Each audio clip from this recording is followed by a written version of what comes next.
attack them, unlike Marines, which are basically standing there waiting for the inevitable.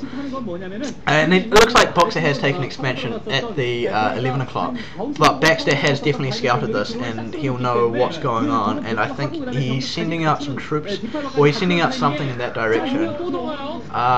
Oh, and it looks like Boxer again is he's just forced his way past the space. He's looking to get some more kills here on the drones, and to be honest, with a lot of firebats, that swarm isn't going to be as effective as he'd hope, and especially with the firebats killing all those lings, and he's taking an assault on the base now. Firebats aren't the greatest against hatcheries, but when they surround them, they're not that shabby. And it looks like Baxter's moving in the defenders. Can he get this?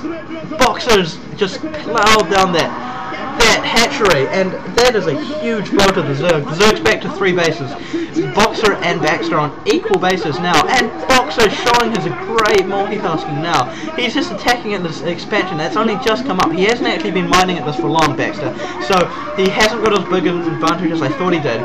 At this point, Baxter needs to go in for an all-in attack, but he can't push in against that many tanks, and I think Baxter has just lost this game.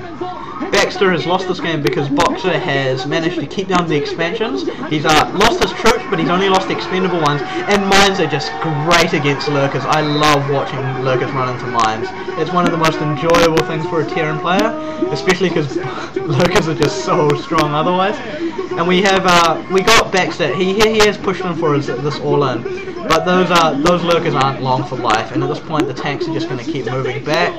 And just they know that the Defiler is now dead. They're surrounding them with tanks. Baxter's in a lot of trouble. He needs to be able to effect some kind of push. He needs to do some damage here. He's trying to get back up this hatchery, but it's just too little too late. Boxer's got troops everywhere. He's just got little groups of medic marines stopping the groups of Zerglings running around. And I like this because it restricts their Zerg movements. It means that, when Boxer's going for nukes, that's so classic. This is a trademark Boxer move. Boxer just loves going for nukes where he can get away with it. And I think, unlike most players, he doesn't do it so bad mannerish. He just likes nukes and ghosts. He likes units that aren't used a lot in play. Oh, and he sends a few Marines to their death, but at this point he's so far ahead. I think what he'll be doing is he'll probably nuke one of these swarms eventually, which will lose the Zerg player a ton of troops. I'm a bit interested actually to see if... and Baxter knows that the nukes are coming, which probably tells him that this game is just about over.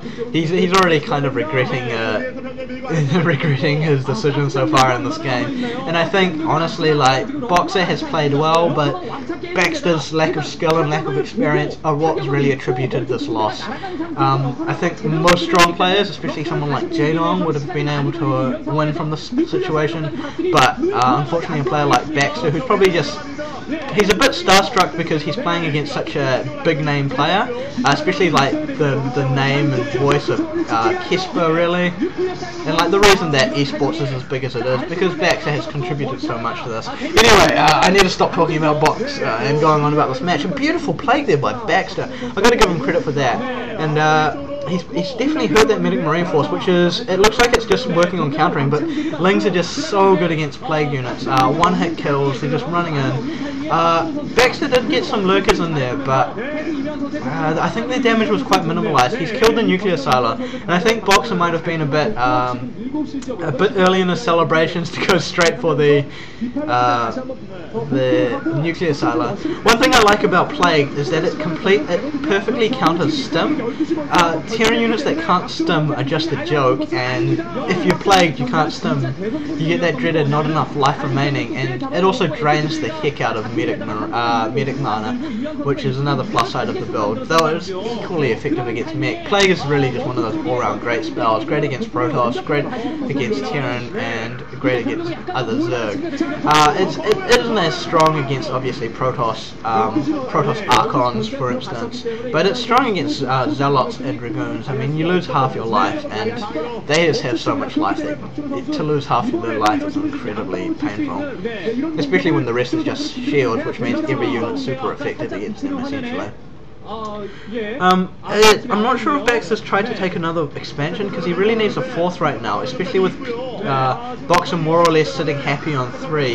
He's stopped the mining time, which has given him more time, and he's wiped out these forces out front. I'm wondering if Boxer is losing a bit of a hold in this game, but I can see that there's already a ghost out, and I'm not sure where it is. But Boxer's definitely wanting to go for this nuke, and he's laying up a huge minefield once again. His troops will be happily defended, his base will be happily defended, the nuclear silo is back up, Zerglings coming in to detonate all the mines, and I think that's a good move, but unfortunately there were vultures standing on the mines, and they're a great counter to Zerglings. And the swarm does go down, which is going to hold off this attack, but Boxer is irradiating the...